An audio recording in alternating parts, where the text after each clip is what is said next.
बाबांचा असलेला द्वारकामाईतला फोटो तो कोणी काढला, तो कोणी बनवला, का बाबांनी बनवला, या मागचं खरं रहस्य तुम्हाला माहित आहे का? मित्रांनो, या फोटोकडे बघून असं वाटतं की सद्गुरू साईनाथ महाराज आपलं द्वारकामाईमध्ये स्वागत करत आहे. त्या प्रकारे ज्या काळात म्हणजे त्या काळामध्ये बाबा ज्या प्रकारे बसायचे त्याच प्रकारे हा फोटो बनवण्यात आलाय. हा फोटो काढला मुंबईचे चित्रकार शामराव जयकर यांनी.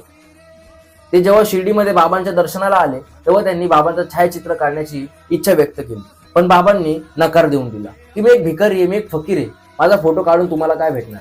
पण बाबांचे जवळचे भक्त श्यामा यांनी बाबांना विनंती केली आणि बाबांनी होकार दिला.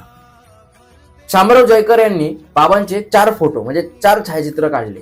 त्यामधून बाबांनी एका छायाचित्रावर एका फोटोवर हात ठेवला आणि तो फोटो शिर्डीमध्ये ठेवण्यात आला.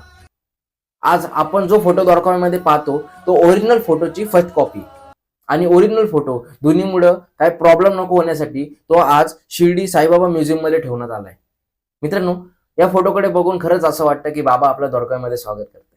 मला तर वाटतं, तुम्हाला वाटतं का? हे कमेंटमध्ये नक्की सांगा आणि हा व्हिडिओ नक्की शेअर करा, कारण की येणाऱ्या पिढीला सद्गुरू साईनाथ महाराज काय, हा देव काय हे समजलं पाहिजे. जय साईनाथ, जय सद्गुरू.